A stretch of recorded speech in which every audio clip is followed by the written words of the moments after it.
A lot of this isn't going to make sense to you, and I'm sorry about that.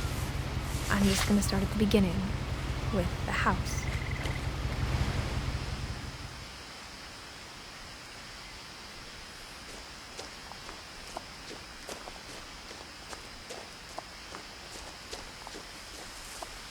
I lived here until I was 11, but I wasn't allowed inside half the rooms.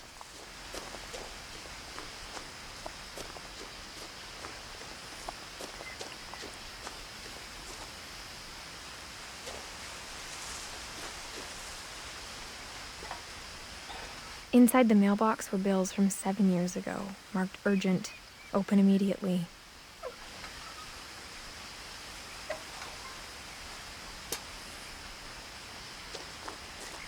I hadn't been back since my brother Lewis's funeral.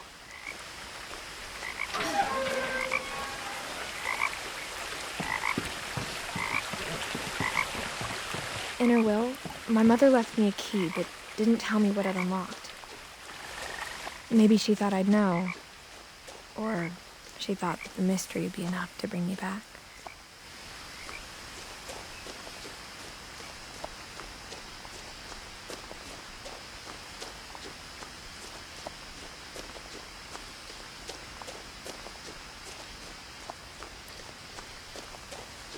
No one had driven this way in a long time, but I saw a few hoof prints.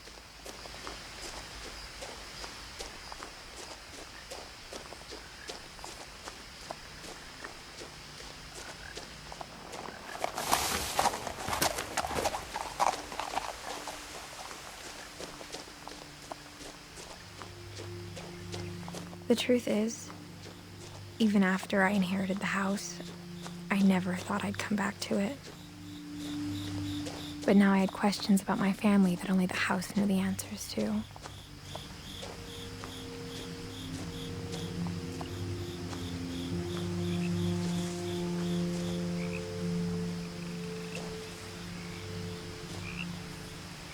The house was exactly like I remembered it, the way I'd been dreaming about it.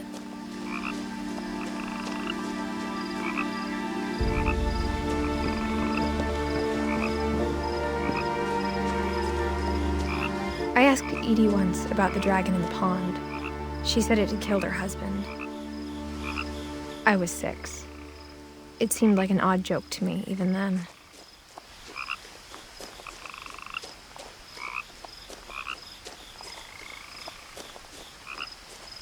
As a child, the house made me uncomfortable in a way I couldn't put into words.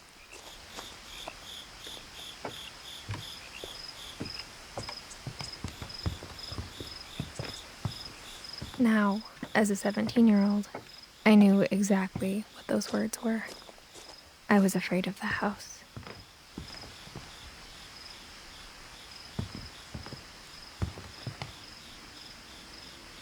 I hoped the key might unlock the front door. It didn't. Looking in, I felt like the house itself had been waiting for me.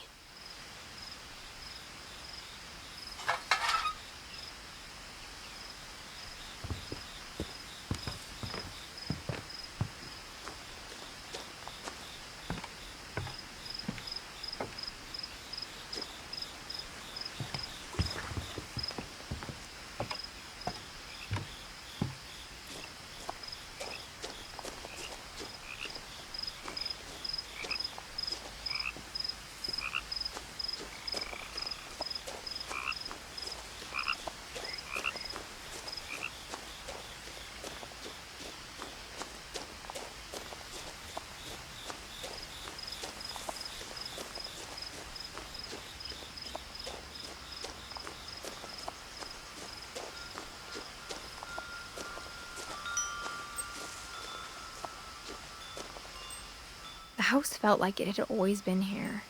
Even the swing set was older than my mother.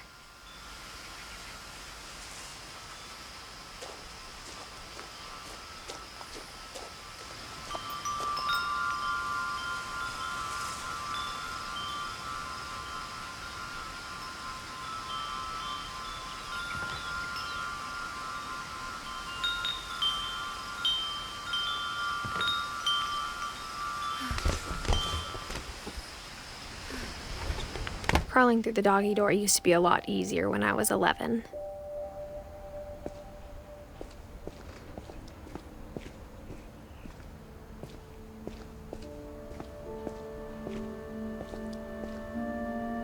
The power had been turned off the night we left. For the first time in years,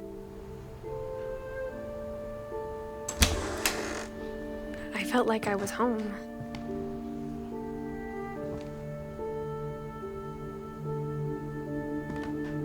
But instead of a family, there were just memories of one.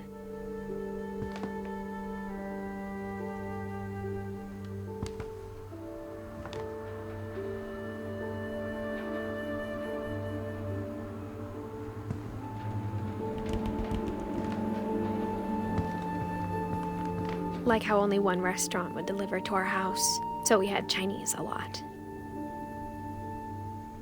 Or how after Louis started working at the cannery, we all got sick of eating salmon. Except our cat, Molly.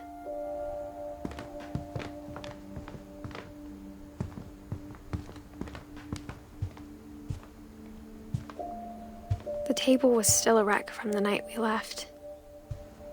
It was like a bomb had gone off, killing everyone but sparing the furniture.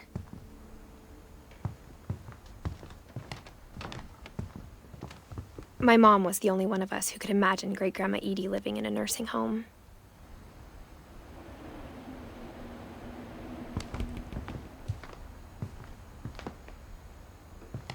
Nothing in the house looked abnormal. There was just too much of it, like a smile with too many teeth. Even the fireplace had a story. Edie told me the bricks came from the original house, after it sank.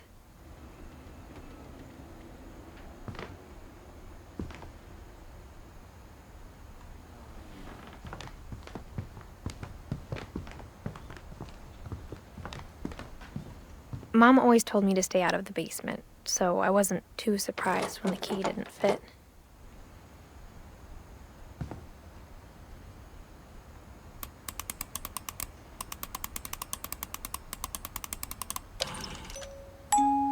Great-Grandpa Sven built a music box for Barbara, along with the rest of the house.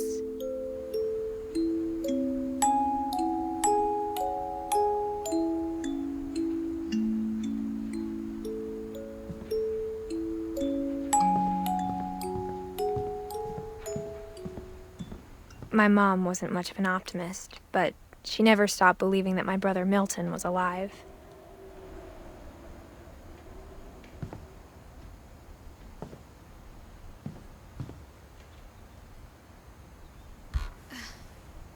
Edie told me once that every Finch who ever lived is buried somewhere in the library.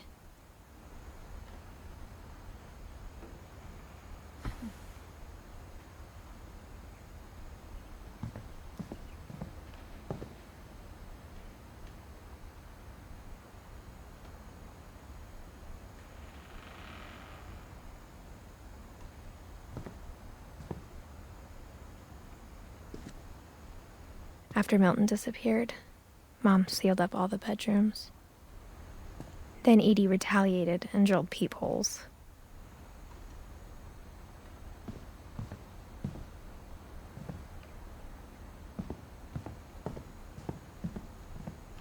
Edie's father, Odin, built the original house.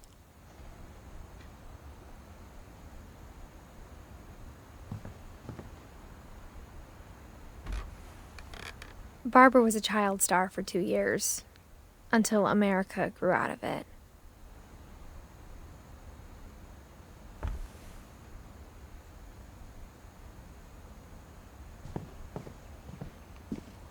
Mom must have locked the third-floor stairs on the night we left.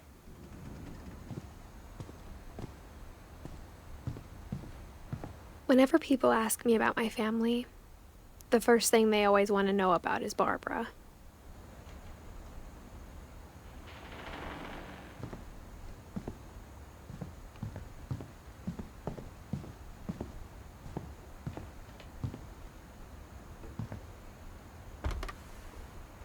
The last time I was in Edith Sr.'s room, I was 10 and she was painting my portrait.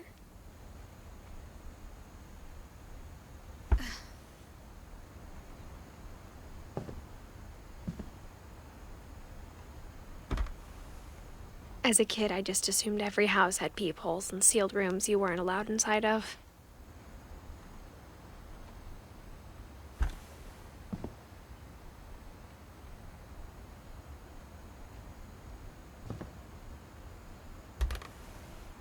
My Grandpa Sam spent 7 years sharing a room with his dead brother, Calvin.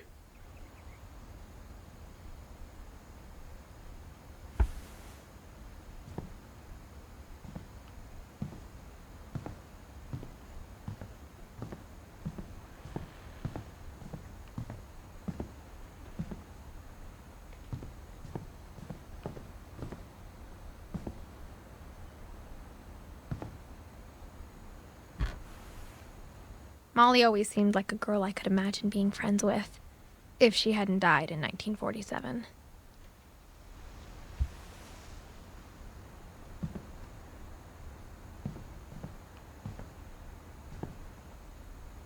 I spent a lot of time playing in Great Uncle Walter's room.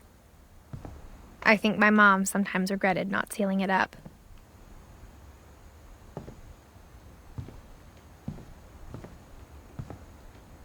Lewis told me there were secret passages, but I never believed him.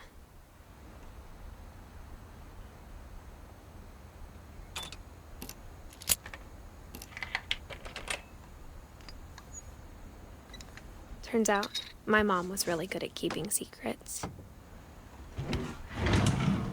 Now it was time to find out what my mom had been afraid of.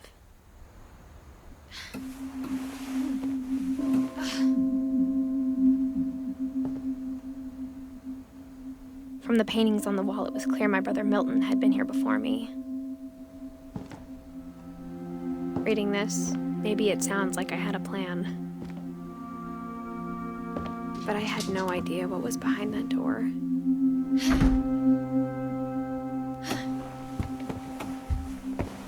Just like I had no idea where all this was gonna lead. I grew up looking at Molly's room through the peephole. Being inside for the first time, I felt like I'd stepped behind a painting.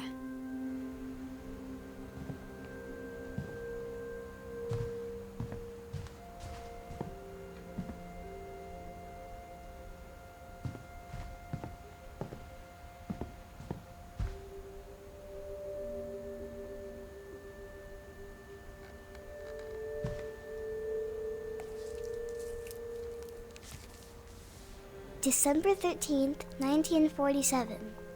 Dear Diary, I'll be gone soon, but I wanted to tell somebody about what's gonna happen. It started when Mom sent me to bed without dinner. I woke up and I was starving, so I looked around for something to eat. The gerbil food was dry, but I didn't mind it.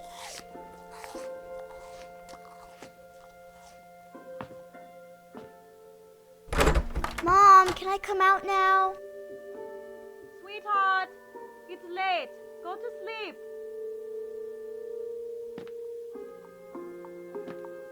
My Halloween candy was all gone.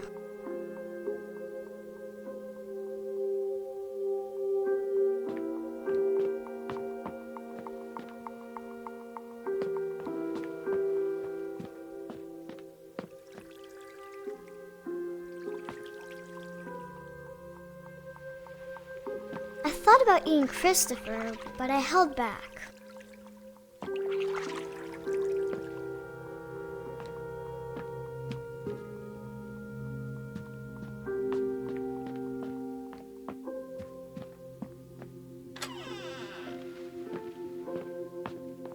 I kept eating and eating.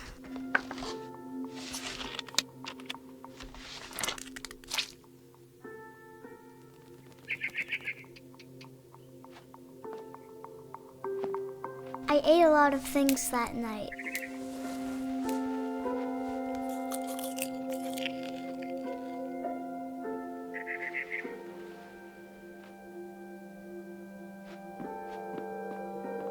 Then I heard chirping outside my window. It was a barn swallow going back to her nest. I reached out for her,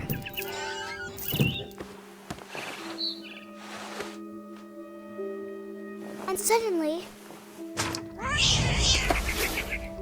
I was a cat. I tried to be quiet, but the bird was really scared.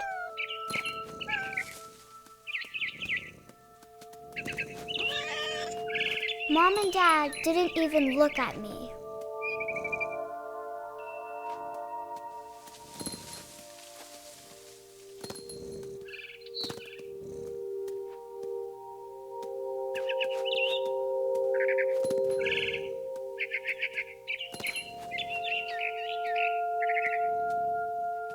I jumped and I almost got her.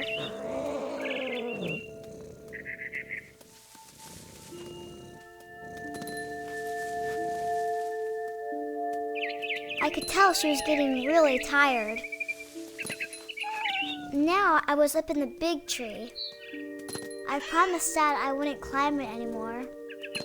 All I cared about was eating that mama bird. I gobbled her up. And suddenly, I was an owl. First, all I heard was the wind. Then I heard little teeth nibbling in the grass.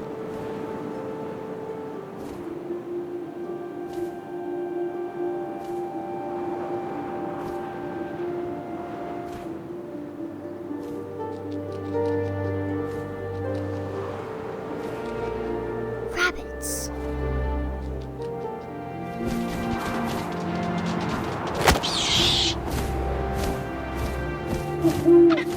I imagined his face looking up and seeing mine through my talons. I swallowed him up, and I didn't chew one bit. Then I flew off to find something bigger.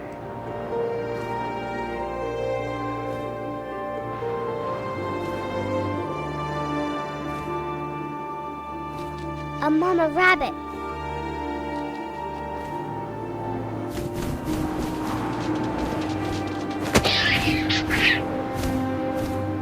She was almost too big to carry. I started choking, but I couldn't stop eating. And suddenly, I was a shark.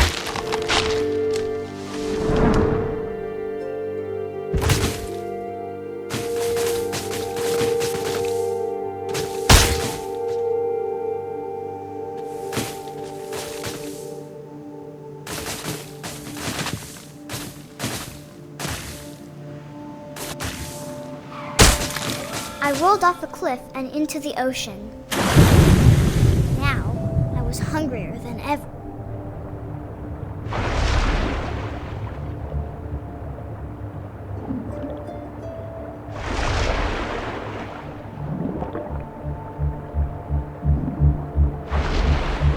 I wanted fat, juicy seeds.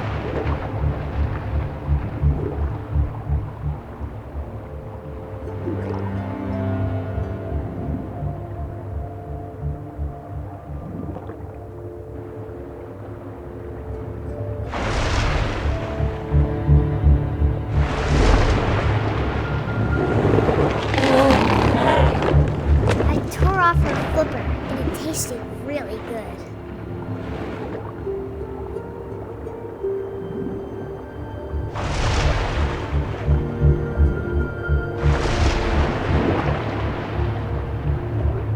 I grabbed on tight, but I was so hungry I jumped out of the water. When I opened my eyes, everything had changed.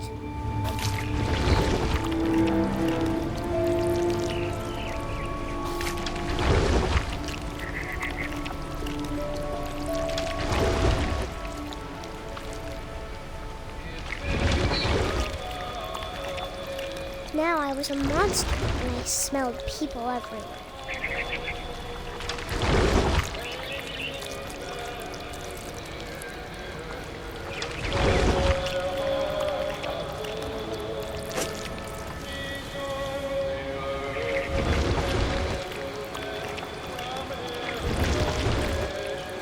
I was big, but I moved real quiet.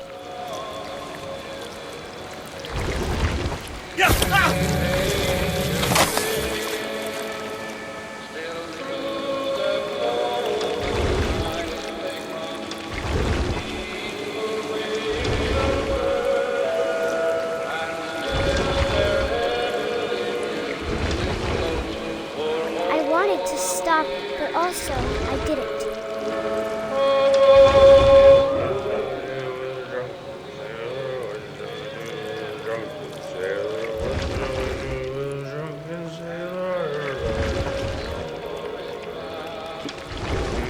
Belly with a rusty razor, his belly with a rusty, his belly with a rusty razor.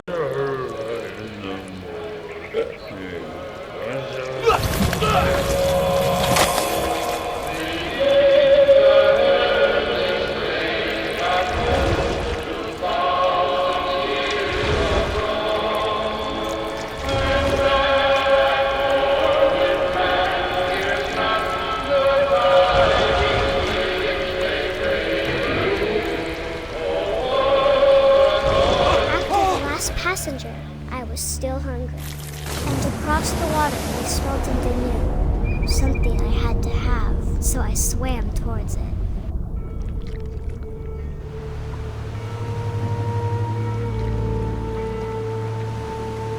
I slithered onto the sand, and the good smell went into an old pipe.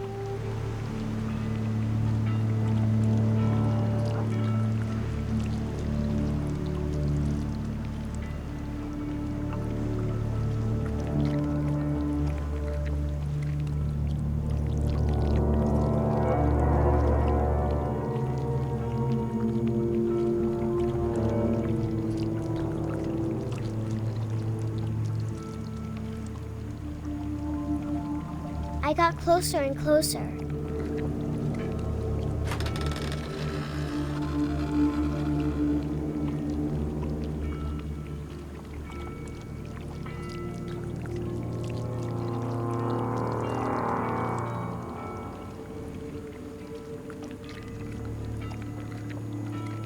All my stomach started growling.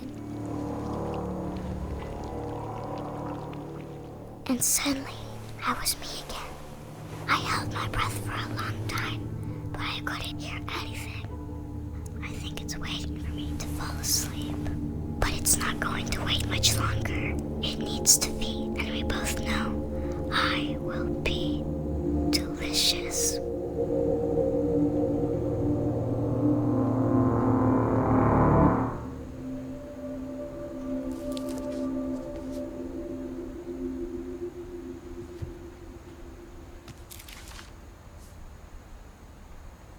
I'm not sure if I believed all of that, but I'm sure Edie would have.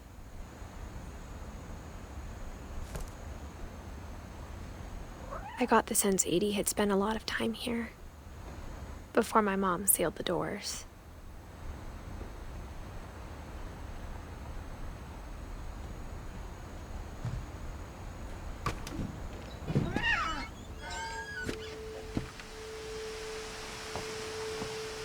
This will be obvious later, but my mom never told me any of these stories.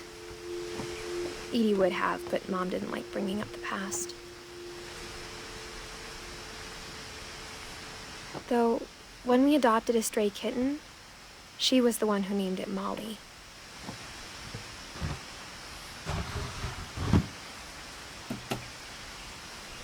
I spent a lot of time in Great-Grandma Edie's room. When Edie told people Sven was killed by a dragon, she could also have said he was building a dragon-shaped slide that collapsed. She could have, but she didn't.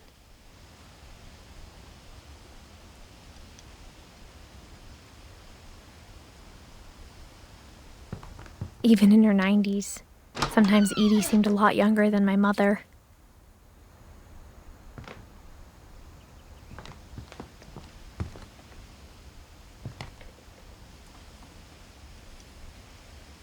One summer, they evacuated the island, but Edie refused to go. For a few weeks, she was a celebrity.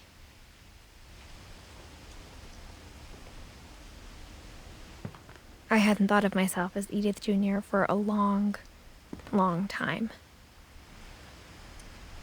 Edie gave a big interview about a mole man living under the Finch house. My mom was furious.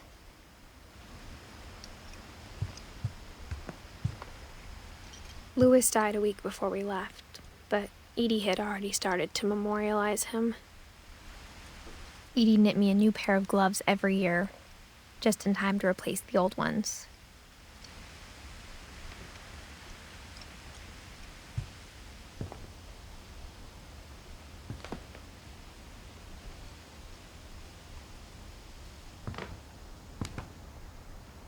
Her room was like a museum.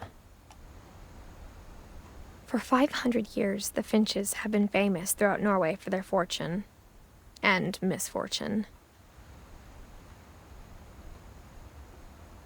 Odin Finch buries the latest victims of the family curse, his wife Ingeborg and their newborn son, Johan. On January 7th, 1937, he set sail with his family and his house, hoping to leave the curse behind. But 40-foot waves off the coast of Washington send the house and Odin to the bottom of the sea.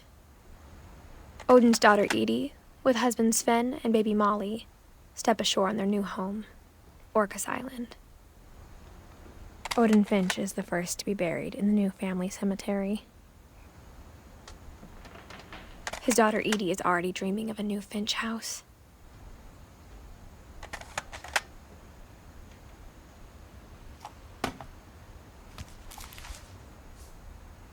Whatever's wrong with this family, it goes back a long ways.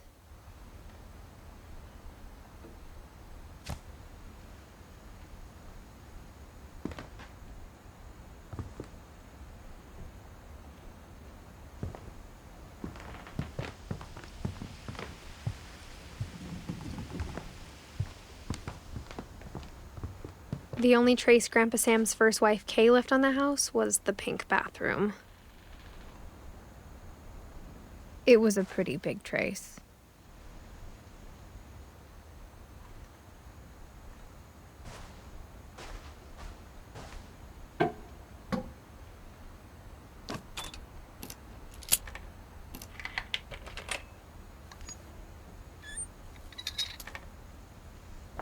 There's a secret in this bathroom. It's in the last place you would look. It isn't in the cupboard. It's hidden in this book.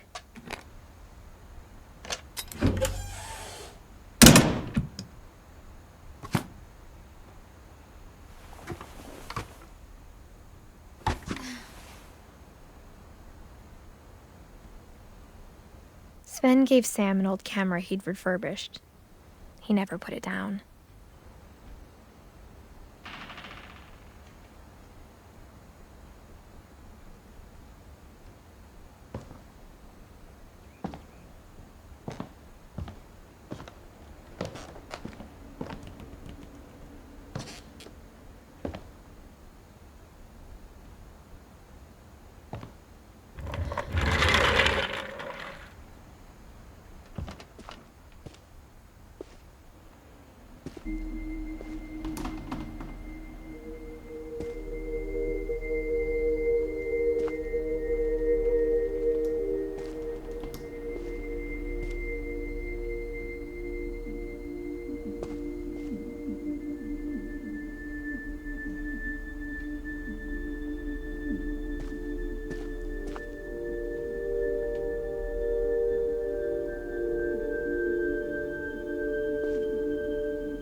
I knew Grandpa Sam had a twin.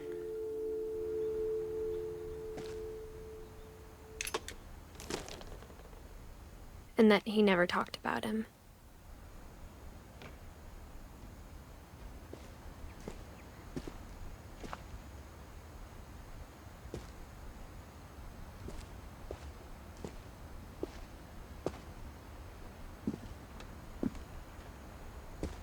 I guess my grandpa didn't like history any more than my mom did.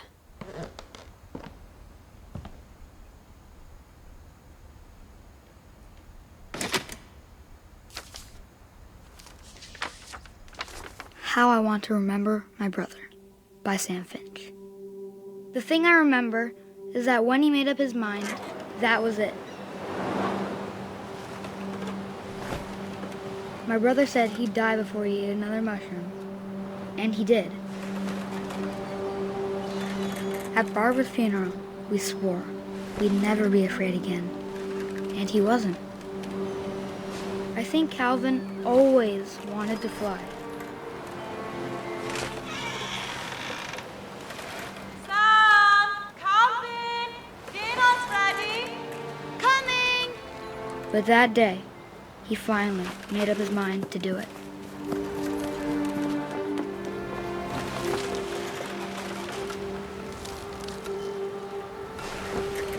I told him going around was impossible. Maybe if I hadn't said that, Calvin! I'm not gonna tell you again! maybe if the wind hadn't picked up, then maybe he'd still be here. But I doubt it. I think he'd already made up his mind. That's what I want to remember about my brother.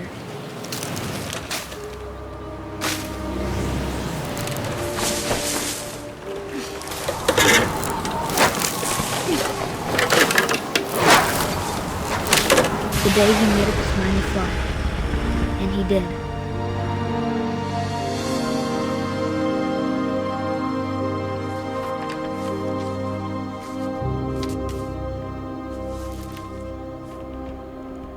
Calvin's story felt strangely familiar.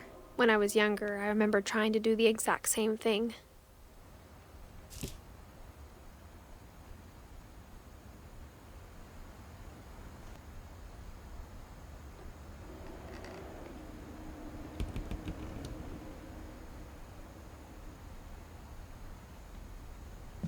After the funeral, Edie roped off Calvin's half of the room.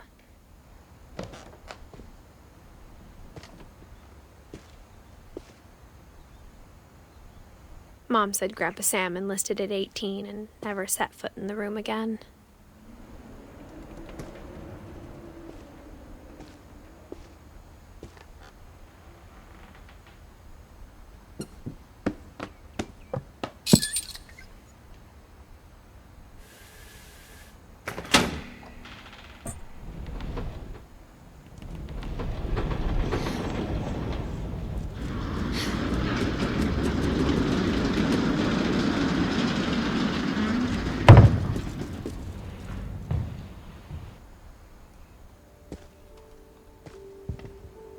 The passages were a pretty tight fit.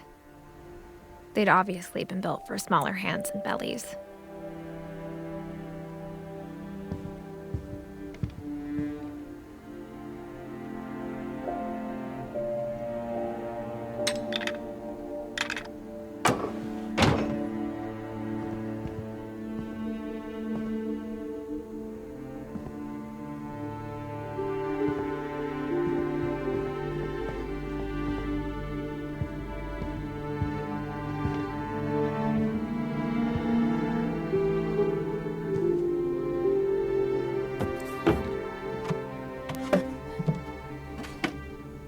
Growing up, I always thought of Barbara as a child star.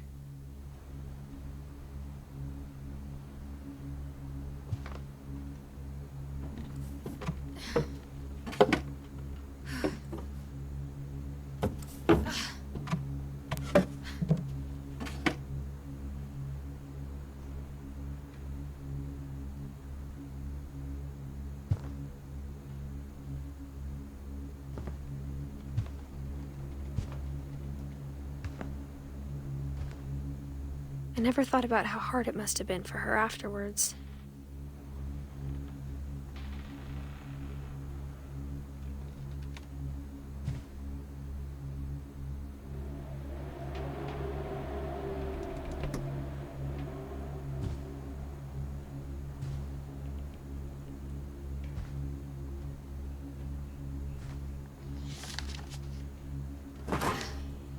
Of all the stories people wrote about Barbara's death, I'm surprised Edie saved this one.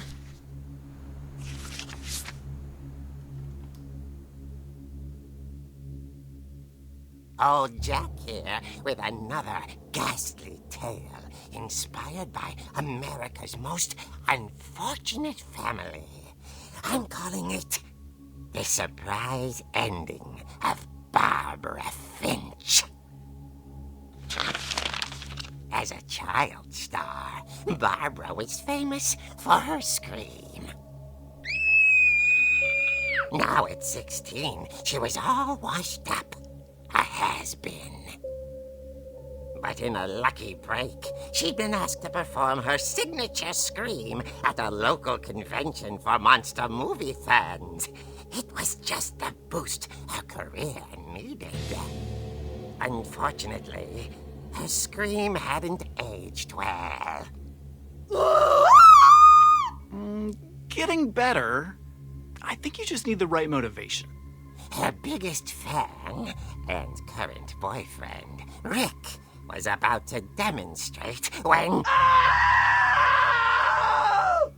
Now that was a great scream. It was Barbara's father, Sven. He'd slipped into a table saw and had to be rushed to the emergency room. So Barbara got stuck babysitting her youngest brother, Walter. Her convention comeback was canceled. Okay, I'm hearing frustration, but I'm not hearing terror. What if I tried... A gang of hoodlums in Halloween masks have been terrorizing Orcas Island tonight. Police are urging residents to... That came from the basement. You're right! Also, I loved your delivery on that. Why is your basement door locked? Because my dad likes making puzzles and secret passages. There's a key hidden in the music box. The secret is to keep winding and winding until finally the key pops out. Thanks, babe. I'll be back in a sec. 20 minutes later, Rick hadn't returned. So Barbara went to look for him, right on cue. She reached for the music box. And as she wound the key, she listened for Rick, but the house was silent.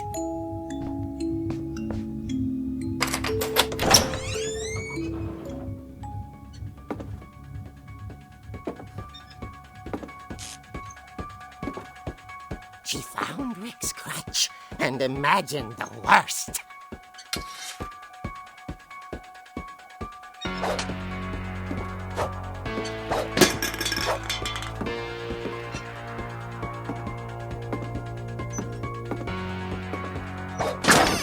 The gang's leader is the infamous Hookman killer, Dr. Carl Hamill, who impaled and then ate his family 10 years ago tonight.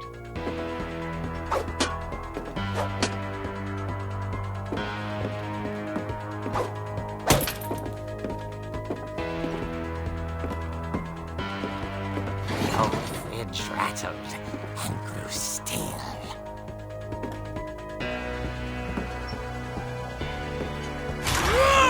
Oh dear!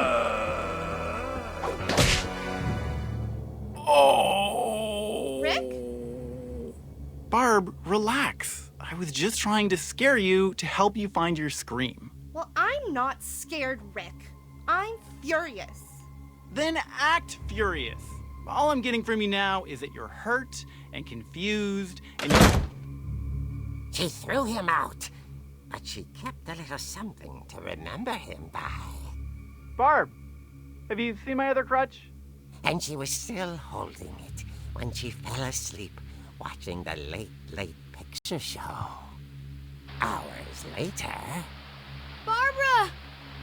Walter, what's going on up there? Ah!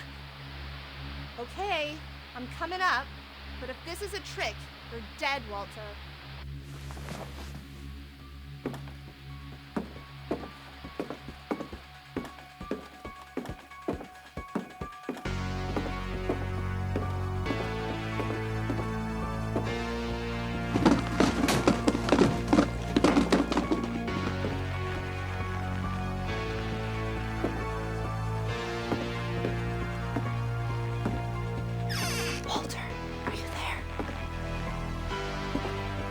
Walter vanished, but his bedside radio was still on.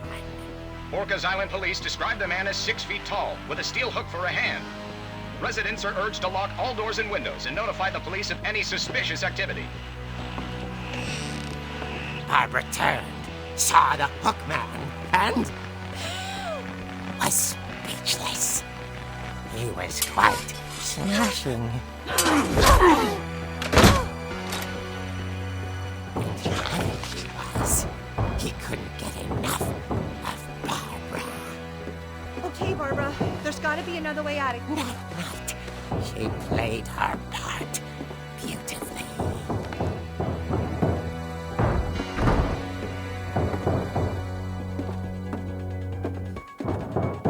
Molly's door hadn't been opened in years. The hinges groaned.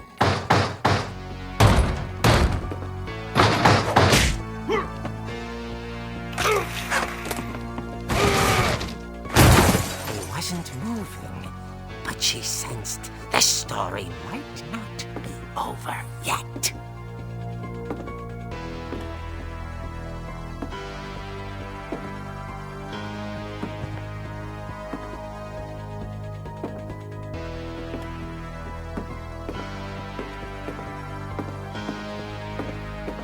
The hookman had vanished. She listened for his breathing, but all she heard was...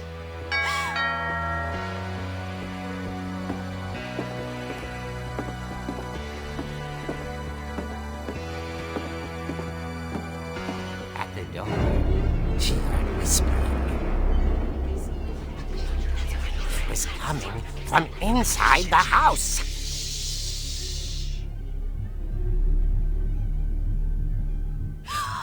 Oh dear. The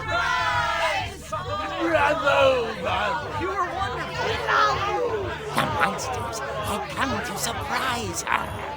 For Barbara, it was a dream come true. Then she saw what kind of monsters they were, and she realized what was about to happen. She was going to be famous.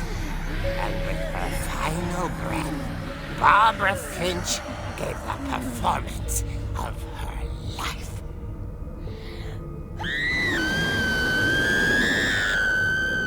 I wasn't there myself, but I hear Barbara was magnificent. Poor girl. She had a taste for stardom.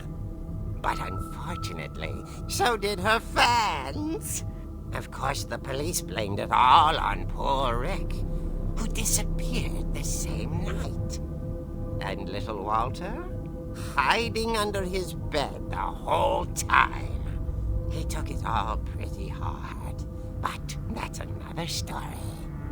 As for Barbara, tucked inside the music box is all they ever found of her. Her ear. Now that's what I call a real eerie tale.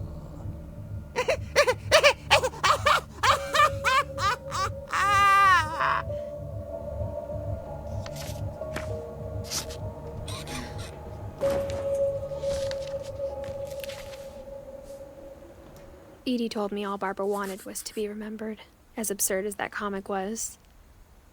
Maybe what Edie saw was a happy ending.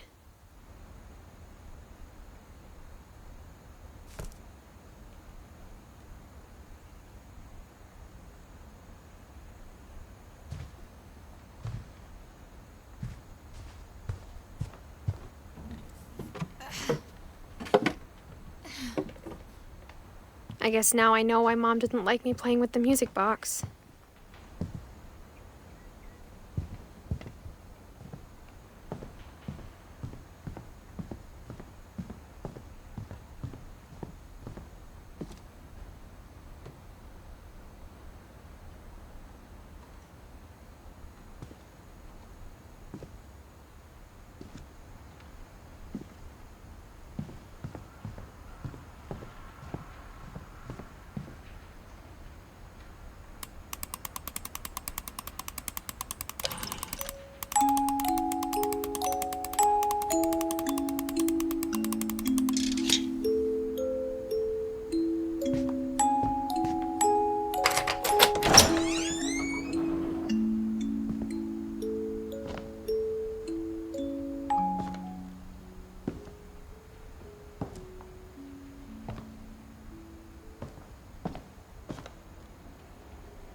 Mom said the basement was off limits, unless I wanted another tetanus shot.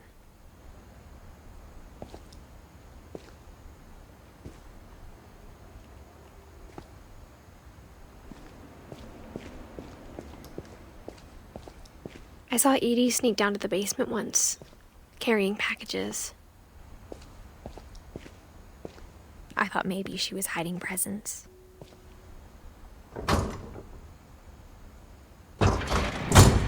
It turned out she was hiding a lot more than that.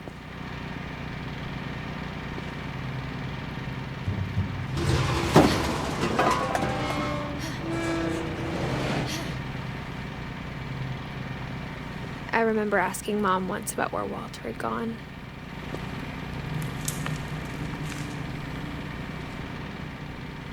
She said after Barbara died, he got as far away as he could.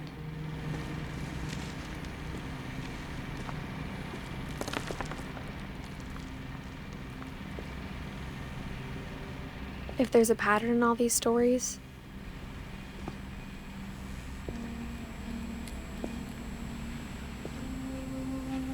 I think it's that none of us has gotten very far.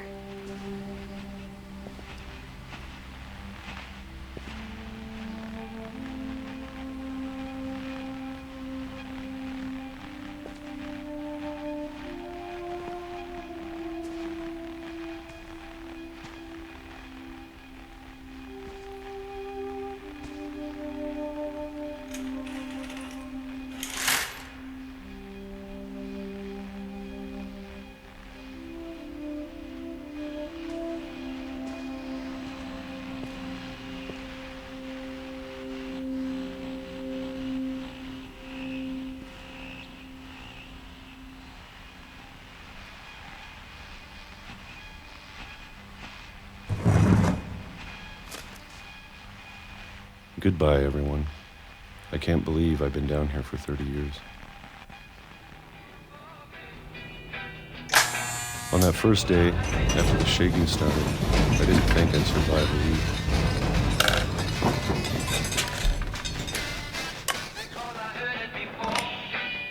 But after a few days, I settled into a routine. That's what kept me sane. Having a schedule, living for today. I always expected to be dead tomorrow. But if you wait long enough, you get used to anything.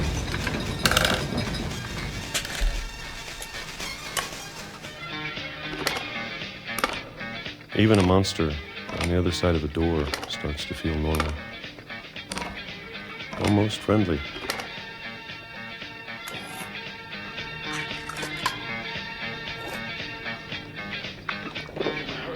And then one day, everything just stopped.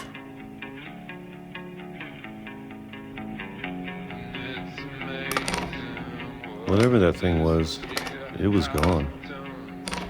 Maybe it got tired of waiting. Or maybe I just got tired of being afraid.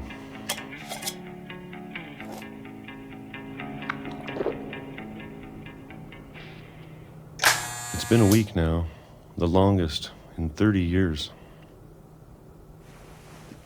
I'm done waiting.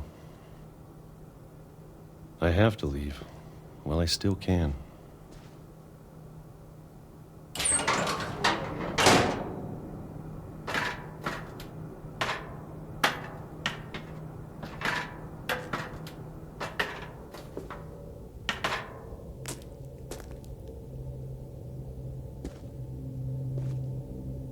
I know it's out there somewhere.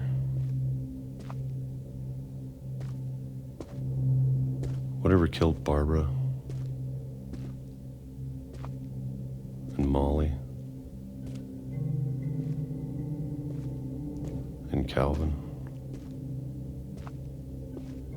Maybe this is all a mistake. But I need to stop living the same day, even if it kills me.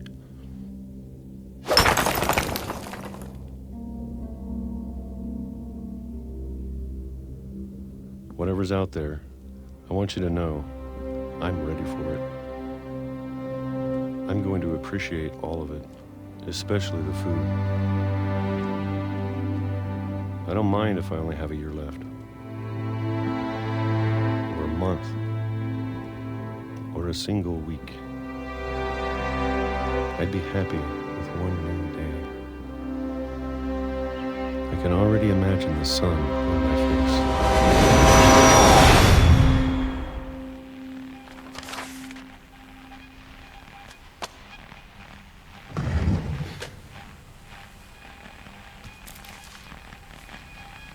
Walter died when I was 6. I can't believe my mom never told me he was down here.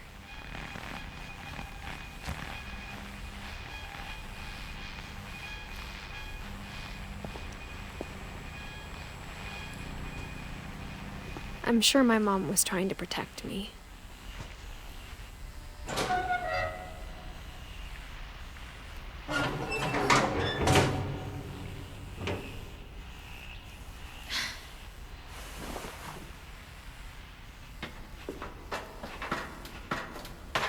Maybe she was afraid I'd end up like Walter.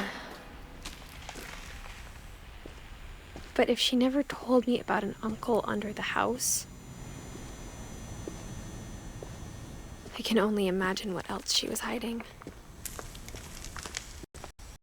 I don't want to make the same mistakes she made.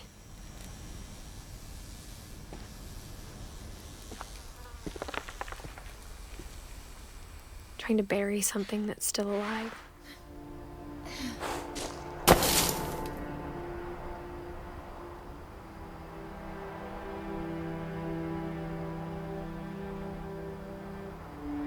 Now that there's only one of us left, or maybe 2, I thought it was time I heard the stories for myself and found out what happened to everyone else. But now I'm worried the stories themselves might be the problem. Maybe we believed so much in a family curse, we made it real.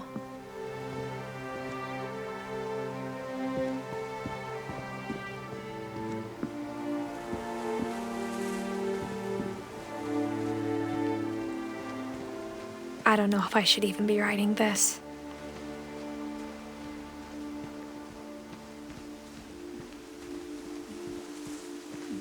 Maybe it'd be better if all this just died with me.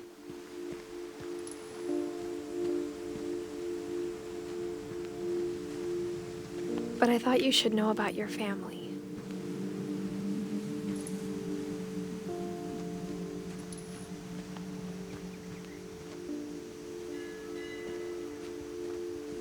And the history you're a part of.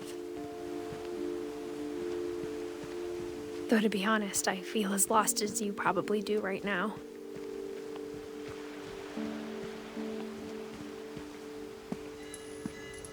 I think the people in these stories believed them, for what that's worth.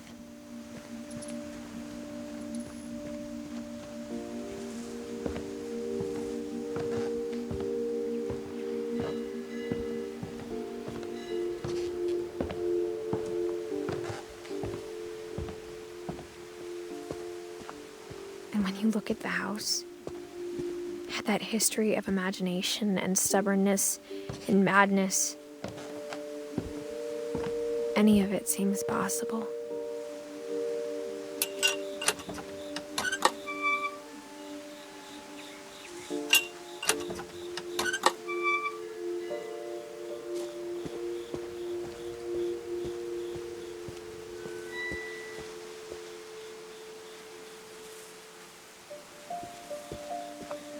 I think we've been surrounded by death for so long, we've just gotten used to it. What kind of family finishes building a cemetery before starting the house?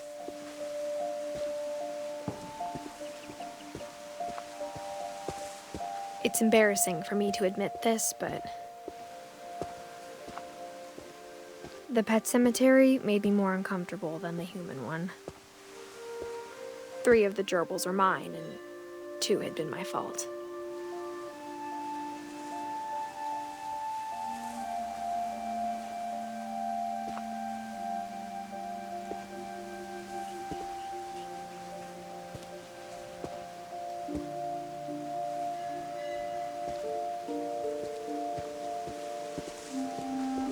Sven built the house, but it was Edie who designed the cemetery.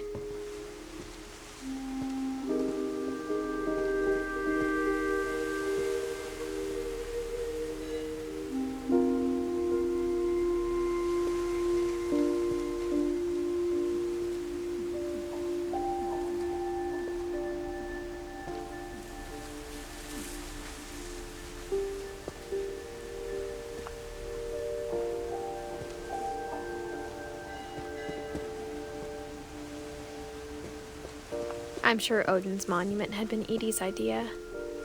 My mom was always trying to move on, but for Edie, the past never went away.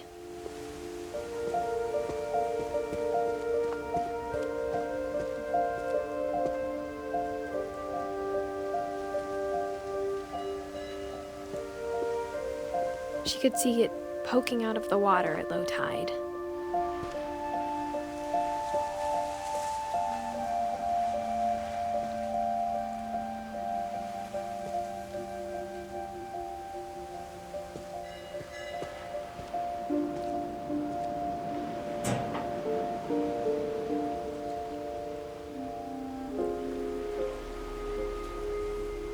Edie said she dreamed about the old house every night.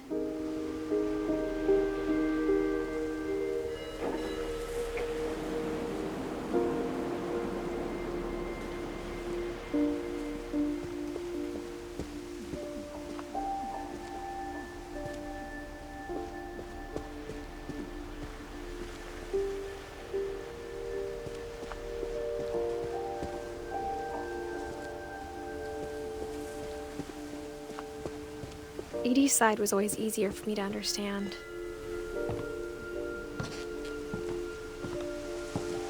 But the older I get, the more I can see where my mom was coming from. Her dad had been pretty strict, but it wasn't enough to save her brothers. She was just trying to do better.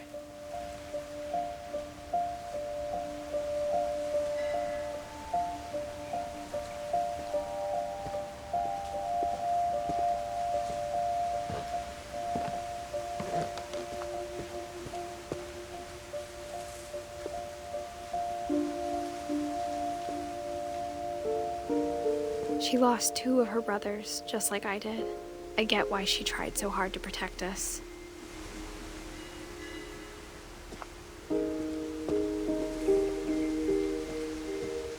There's so many things I wish I could ask my mom now. Part of me thinks this is what she wanted all along. For me to come back someday and find everything out for myself.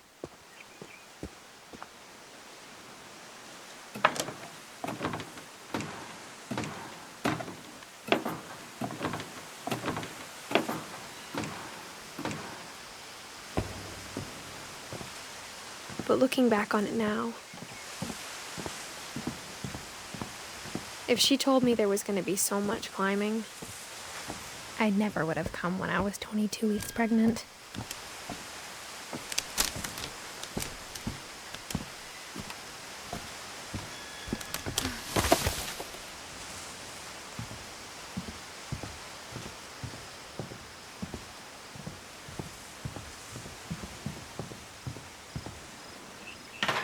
I never met Grandpa Sam, but I think he and my mom had a lot in common.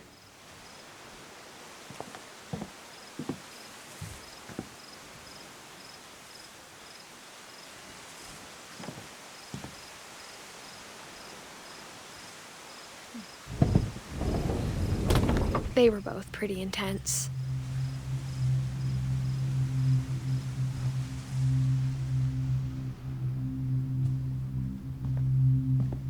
Sam spent his life shooting photos, but Mom said he got nervous being in front of the camera. I guess we're all afraid of something.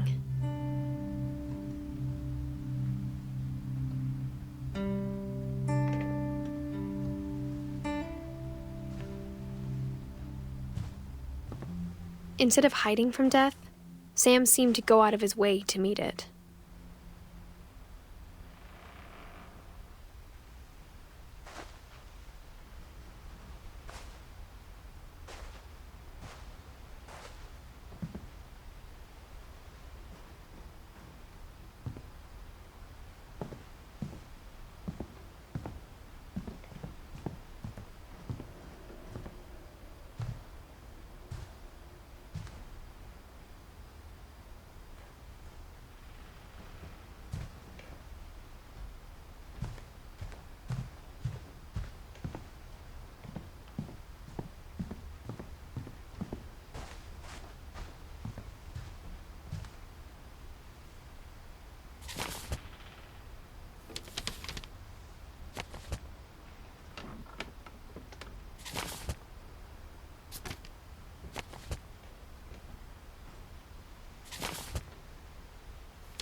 Dawn, I promise, you'll never forget this weekend.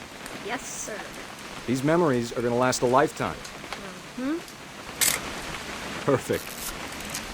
Am I gonna have to shoot anything? It's gonna rain the whole weekend, isn't it? I will never forget this weekend, Dad. That's the spirit.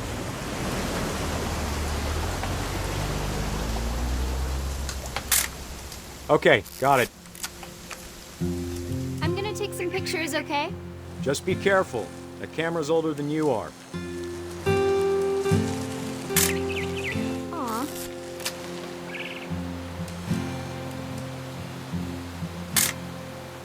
You're right, Dad. It's starting to clear up. Still freezing, though.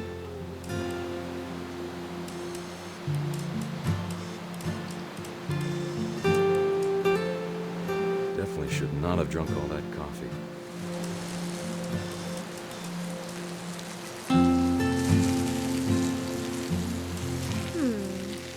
Hold still while I take a picture of you. I definitely won't be moving. Hey! That's a keeper. I'm just saying, I'm not always gonna be here, Dawn. You'll need to remember this stuff, if you want to survive. I'll be fine, Dad. You know who else thought he was gonna be fine? Some guy who died. Dad! Good eyes, Dawn.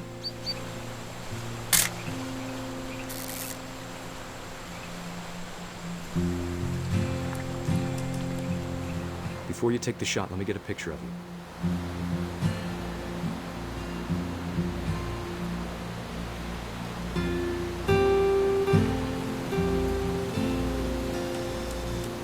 Dad, I... Just breathe. Turn off. Let me get behind you. Do I have to do this? Dawn, you don't have to do anything. But if you want to survive, you'll need to be strong. Now keep yourself squared up, elbows down, like we practiced. Whenever you're ready.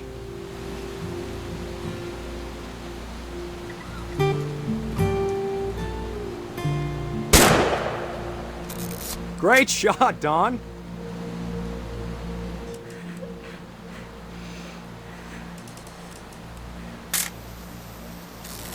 I'm proud of you, Dawn.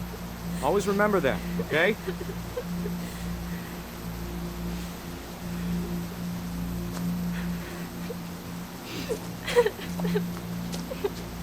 Sorry, Dawn, just gotta reset the timer.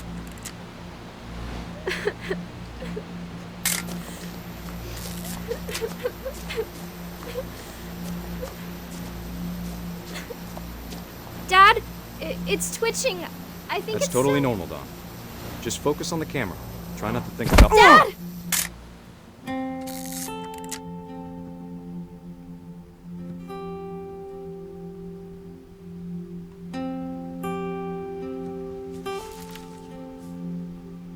Of all these stories, that's the one I wish most that my mom had told me.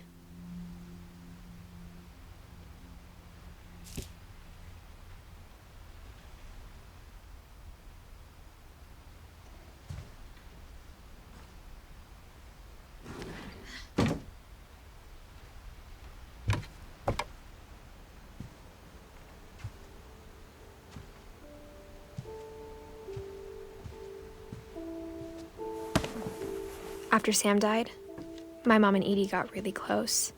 They'd both lost a lot.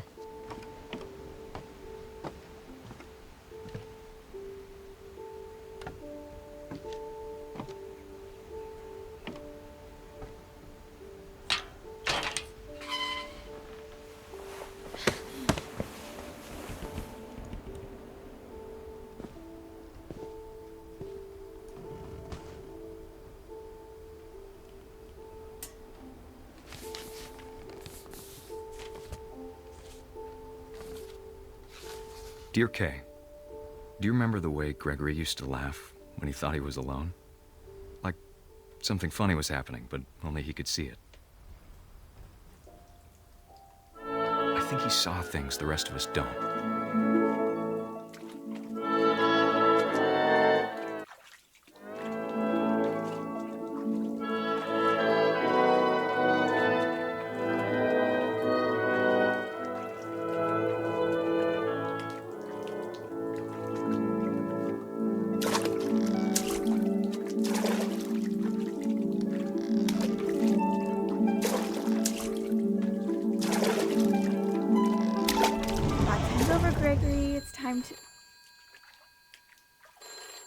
Hold on, sweetie.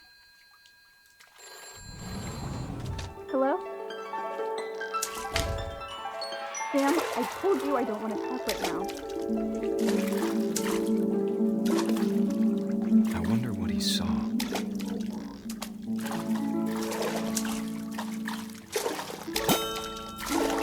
What his world was like.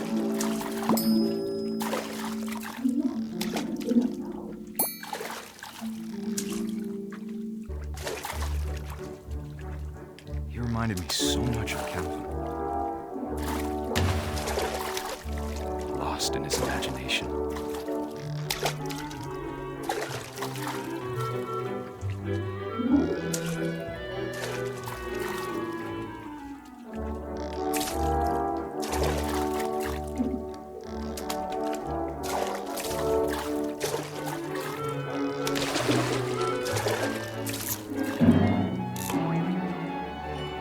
I know how silly it sounds.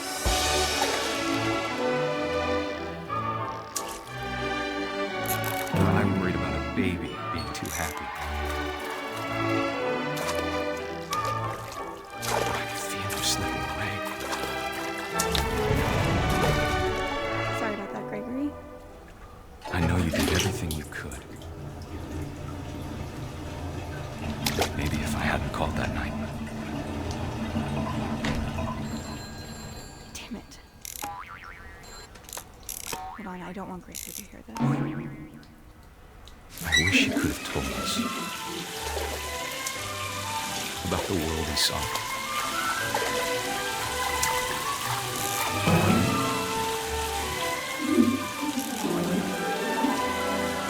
There's so much I don't understand about Gregory, about everything.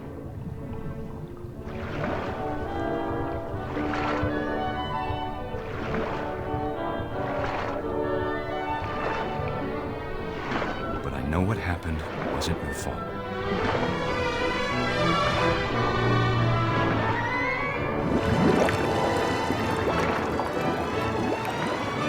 I'm sure he's happy. And he'd want you to be happy too. Good luck, Kay. Love, Sam.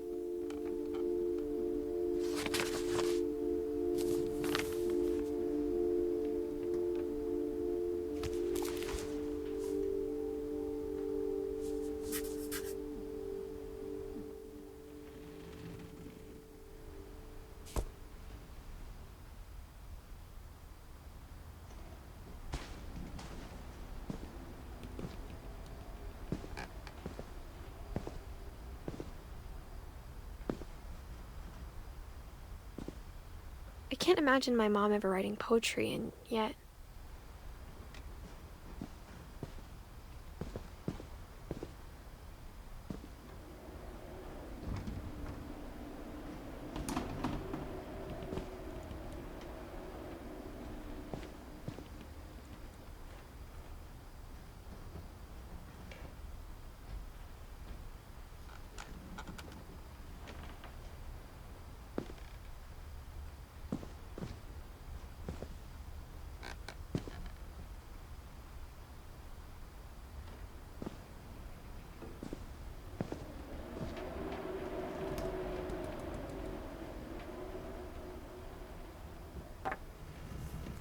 A poem for Gus, who always said the wedding was a bad idea.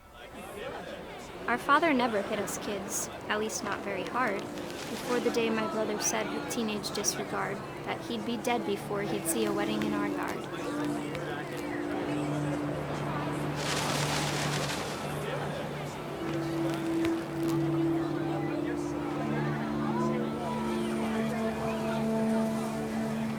My father made him come, of course, but Gus stood far apart, just flew his kite and bottled up the storm inside his heart.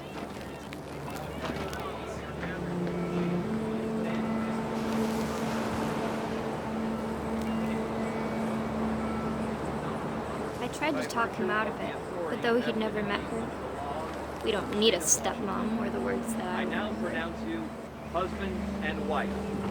You may kiss the bride.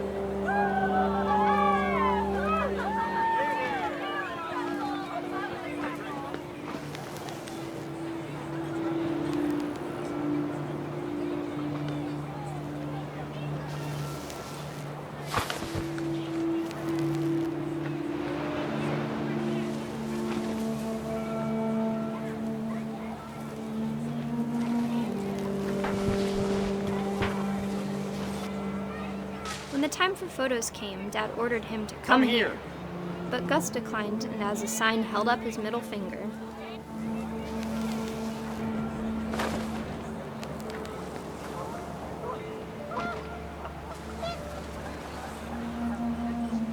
The wind picked up and panicked geese appeared and quickly went. But all the humans did that day was go inside the tent.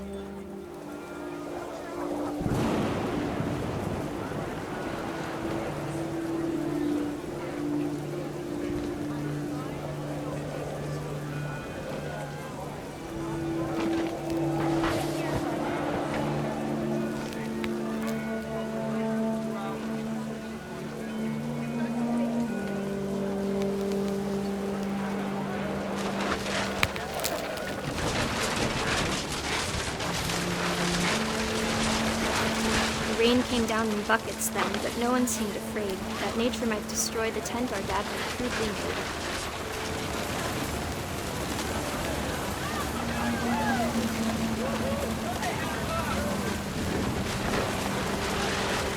The thunder sounded much too close and full of angry power, but all my father said to this was, "Make the music louder."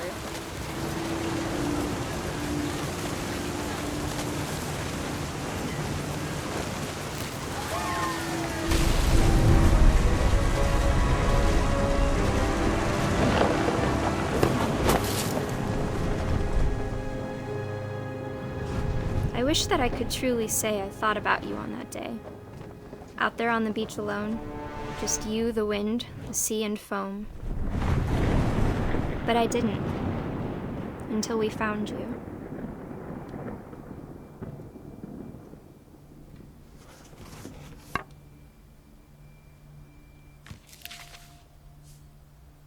She never talked about him, but Mom told me once if I was a boy, they were going to name me Gus.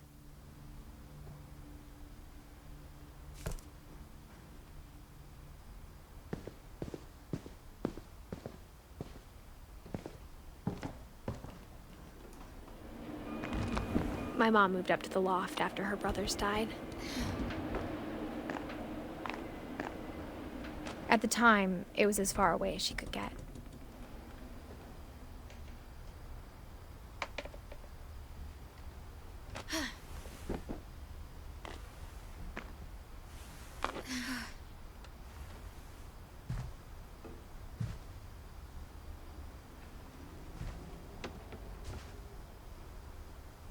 Religion was another thing my mom never talked about, but I think it helped her a lot after her dad died.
She spent a summer building houses in Calcutta, where she met my dad, Sanjay.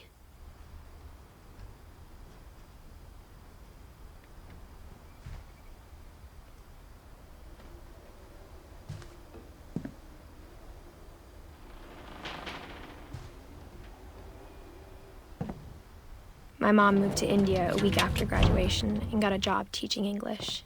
Louis was born a year later.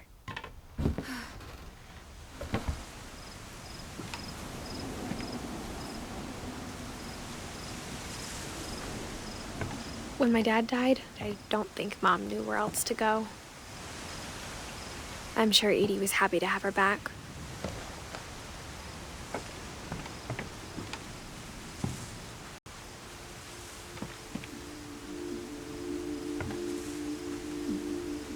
and to see kids in the house again.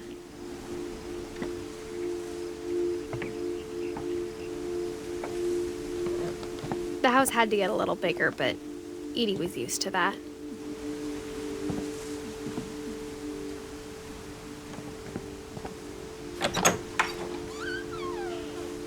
And for a while, things were good, almost normal.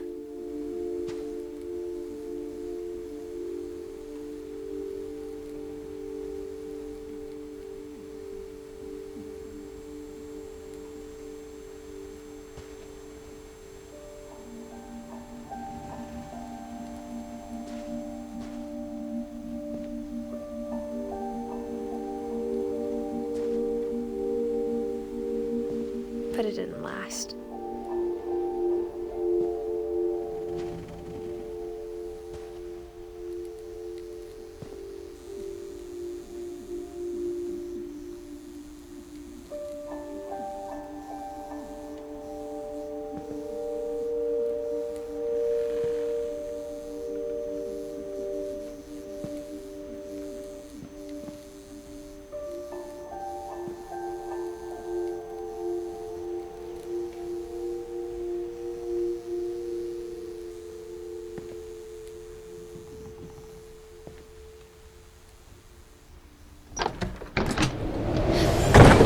The beginning of the end was Milton's 10th birthday, when Edie gave him a castle.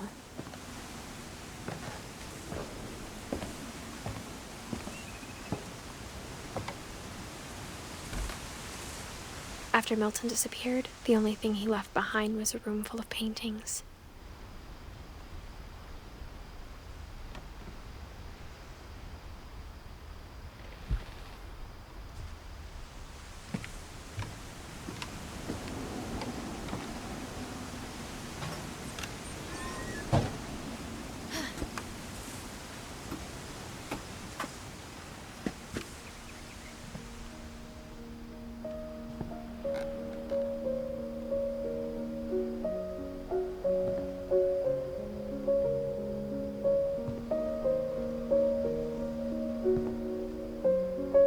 I think Edie was happy to finally have another painter in the family.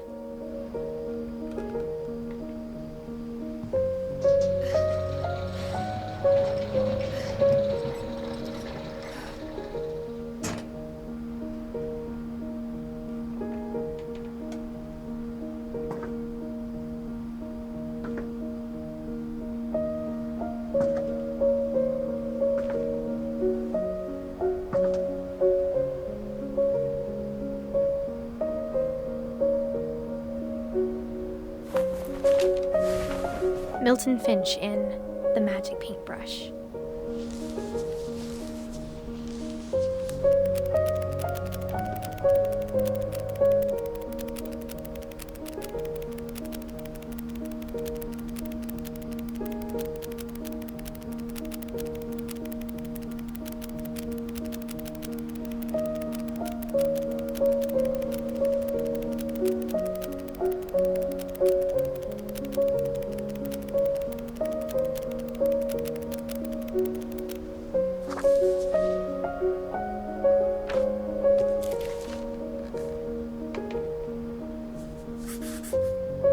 I was 4 when Milton disappeared.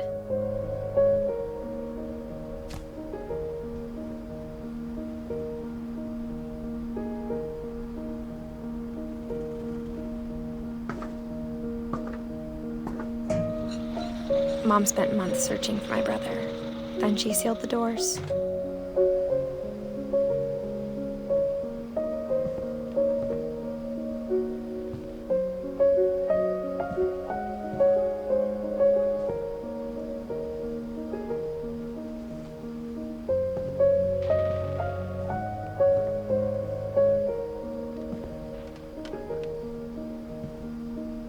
Whatever Milton had found in the house, Mom didn't want it getting out.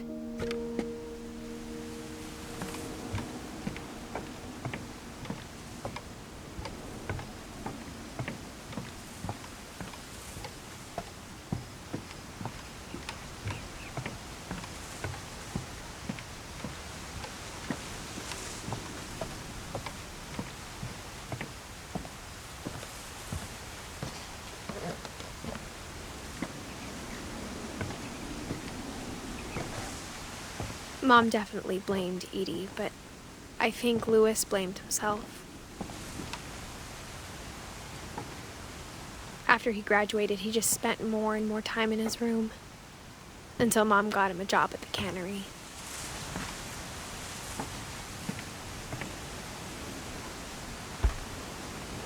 Everyone always told me to stay out of Louis's room, except Louis.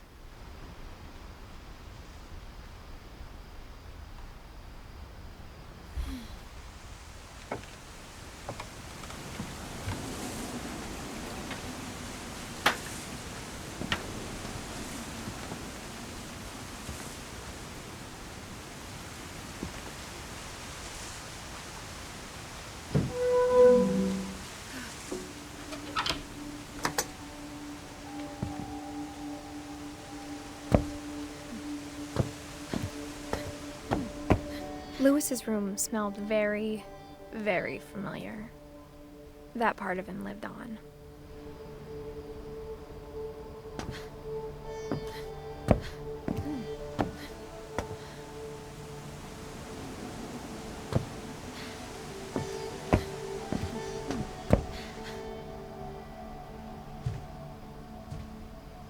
Louis and I spent a lot of time playing games together, but he was surprisingly bad at them.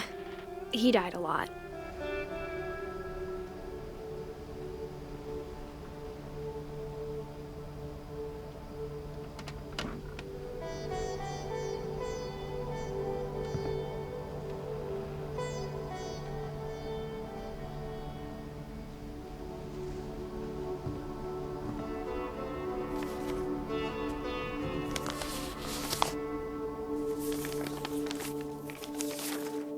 Dear Mrs. Finch, as Louis's psychiatrist, I can understand your desire for an explanation.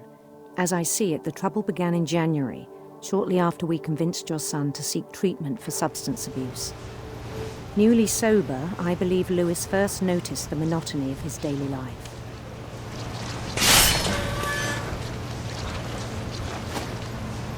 He kept working at the cannery, but he withdrew part of himself. In our sessions, I saw the same behavior. His mind began to wander.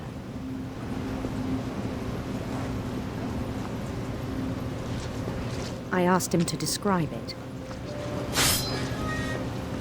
He said he started small, imagining a labyrinth. He'd feel his way about. Then something moved. Bats. And toads. And things that had not names. He knew it was all in his head.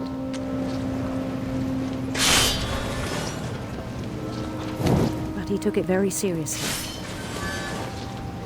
I had hoped he'd find himself.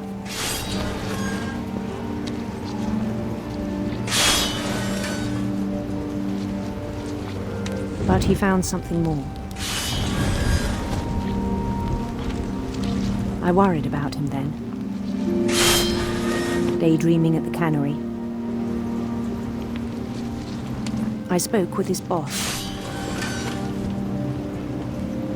But he said Louis had become a model employee. Methodical, tireless, focused. Like a whole new Louis. So I let him go on.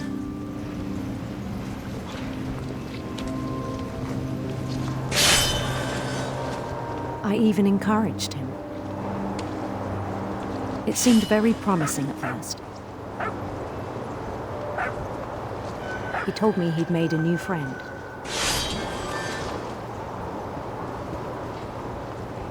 On the edge of a city he named Louis Topia. He built the city up slowly, brick by brick. Then he made musicians.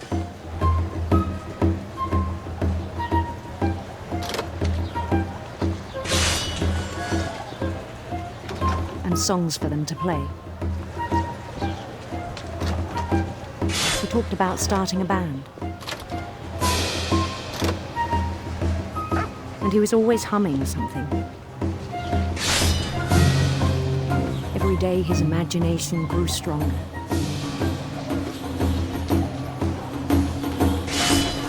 He no longer spoke at the cannery, but his chopping was as reliable as ever. Then one day it struck him that all the cheering crowds, even the stones under his feet, were all in his imagination, so he could do whatever he wished.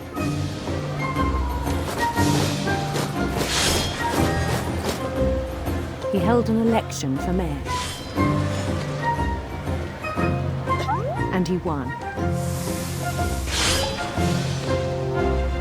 They begged him to stay, but his mind was already wandering. It became a game for him.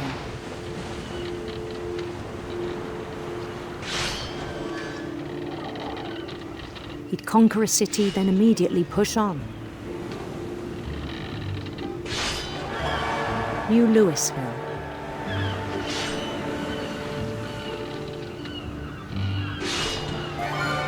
St. Louis. He started drifting away from our reality.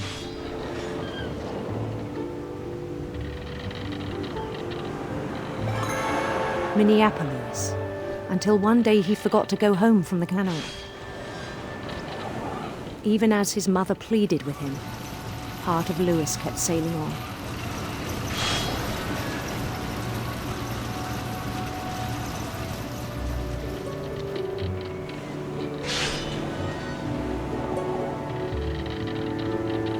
In Louisburg, he heard rumors of a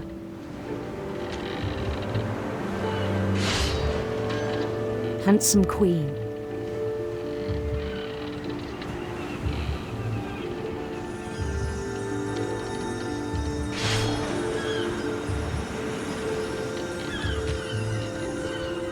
The queen was on her own quest for sinister serpents.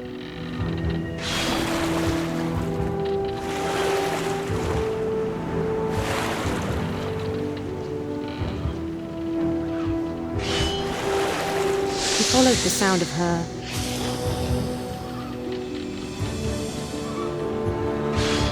electric sitar.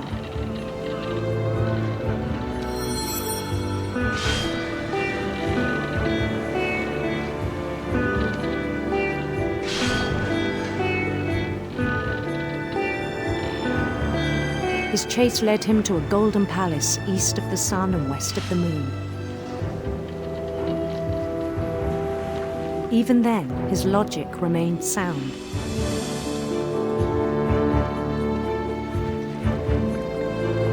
He knew the world was all in his imagination.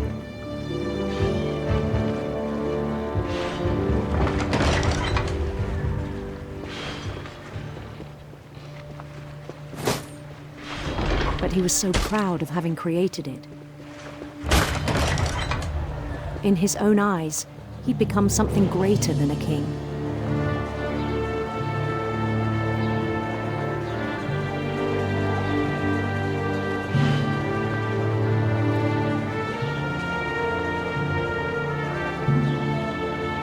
For someone who'd never known success in the real world, I think it was overwhelming. And then it struck him that the real Louis was not the one chopping salmon, but the one climbing the steps of a golden palace.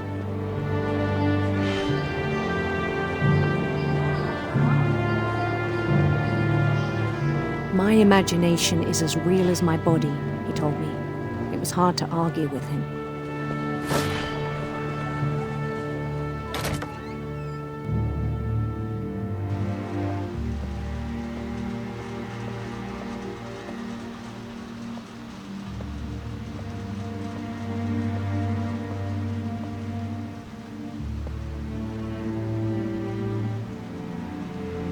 Began to forget the world we know.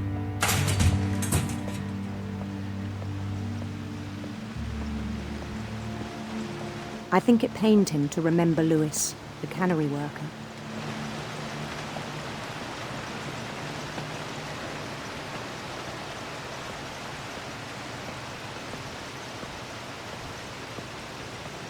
began to despise the man with a royal contempt.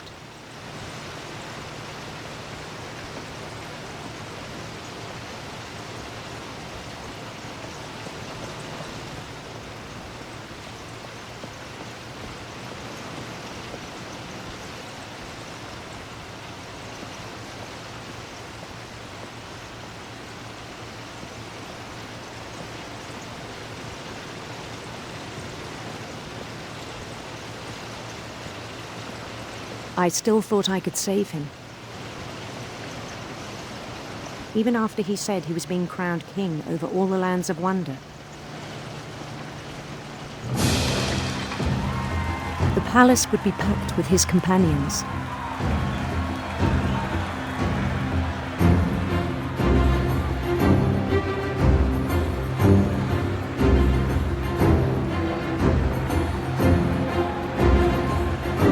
Including the wise Calico who'd insisted on inviting him.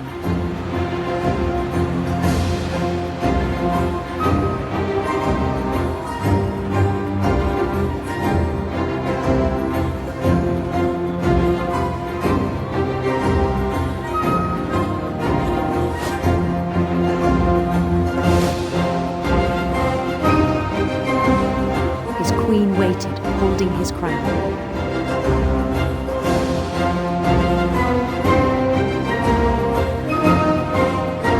There was only one thing left to do.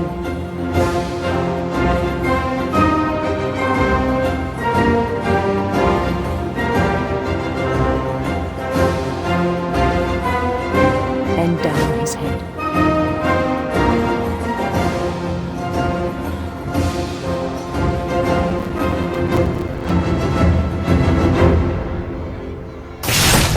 And the rest I think you know. Mrs. Finch, your son was a kind man who will be missed by all of us who knew him.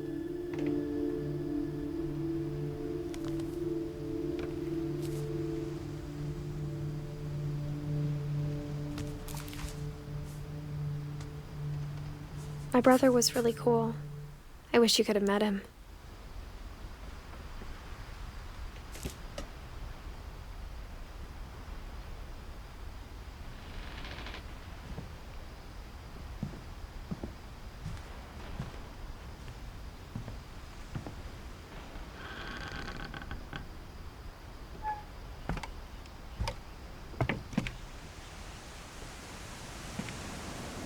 On the way back from Lewis's funeral, my mom told me to start packing. She waited until the day before we left to tell Edie. I'm not sure if she wanted to make it easier or harder.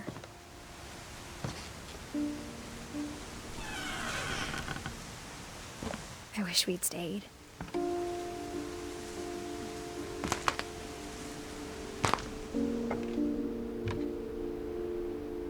But I understand why we left.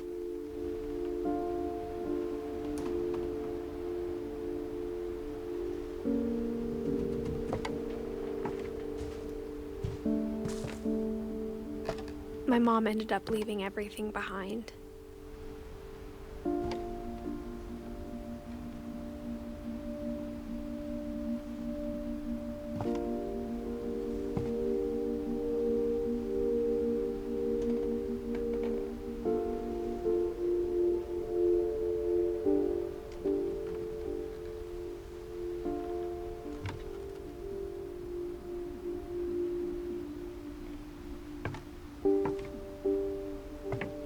What happened that night had been coming for a long time.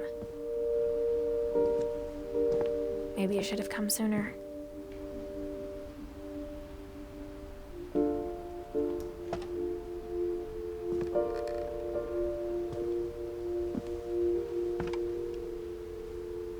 But it had to end one way or another.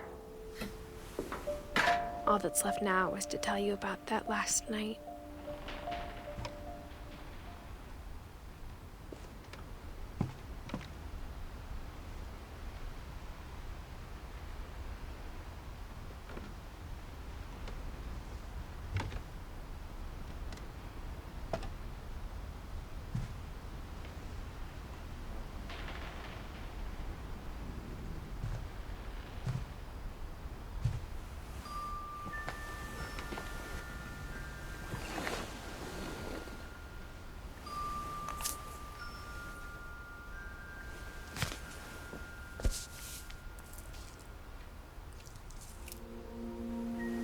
That whole last day, Edie just watched us pack and didn't say a word.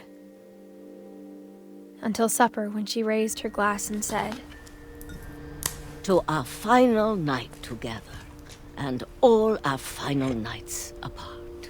Grandma, you know what I said about alcohol. Some of your medications are very Edith, specific. I left a present for you in the hallway. Why don't you go open it? The grown-ups have to argue now. I'm sorry, you're right. We're all leaving tomorrow. Let's just enjoy our last... I'm not leaving. Edith, you're excused.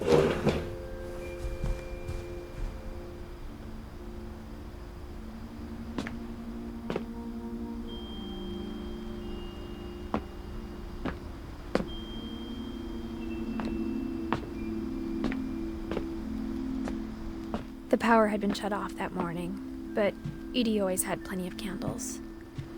When my mom sealed the library, I don't think she knew about the other entrance. Or that Edie had a key to it.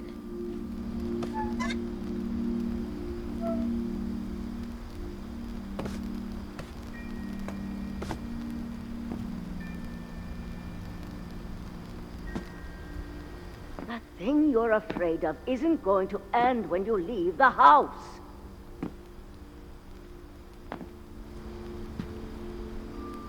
Edith has a right to know these stories. My children are dead because of your stories!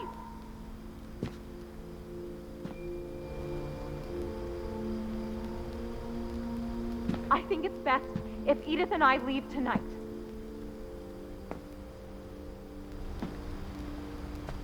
We'll have the nursing home send a van for you in the morning, okay?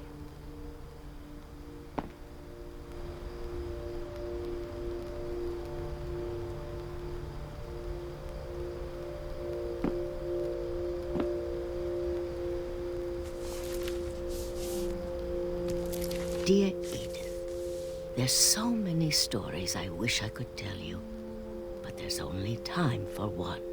This is about what happened on the night you were born. That night, the tide went way, way out. It was the first and last time I ever saw the old house aground. There'd been an earthquake out in the middle of the ocean. They called it the lowest tide in 1,000 years. God, it smelled awful. You know, I've seen that house every day of my life.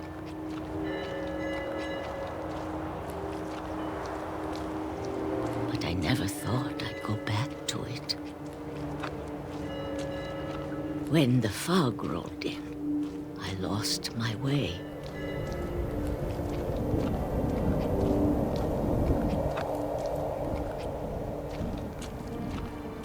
I got turned around.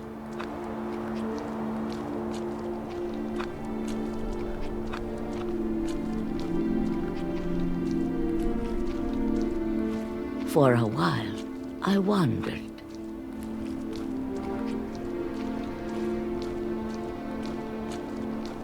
I started seeing things.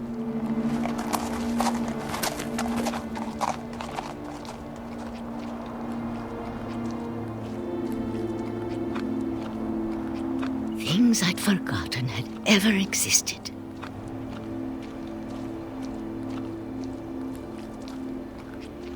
But when I saw them, they felt like old friends. That night, a lot of things came back to me.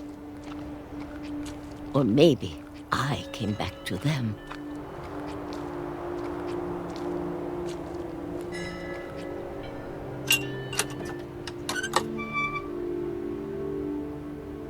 Things I can't explain, but that I need you to try and... Edith, what are you doing in here?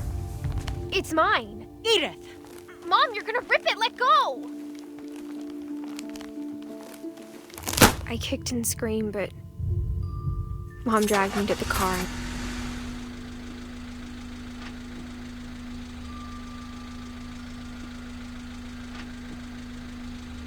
I never saw Great-Grandma Edie again. The next morning, the van came to pick her up, but she was already gone. After that, we moved around a lot.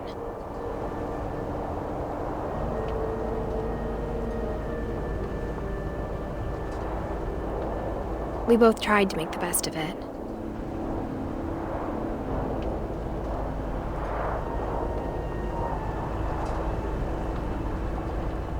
A few years went by.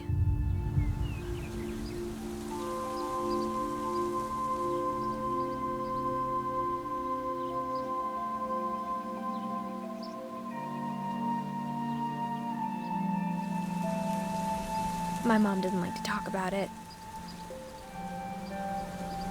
but she started getting sick a lot. The rest happened pretty quickly.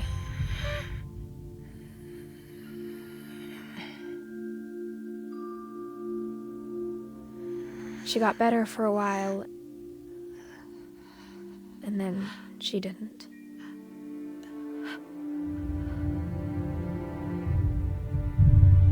And then I was alone.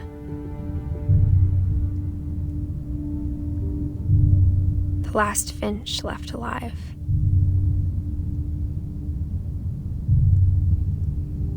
Until I found out about you. I'm still not sure what to tell you about all this. If we lived forever, maybe we'd have time to understand things. But as it is, I think the best we can do is try to open our eyes and appreciate how strange and brief all of this is. This journal was supposed to be for you. But now I hope you'll never see it.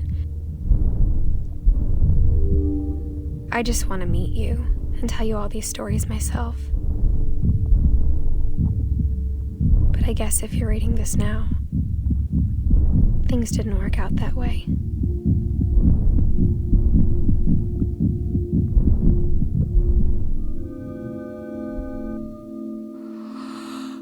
This is where your story begins. I'm sorry I won't be there to see it. It's a lot to ask, but I don't want you to be sad that I'm gone. I want you to be amazed that any of us ever had a chance to be here at all. Good luck.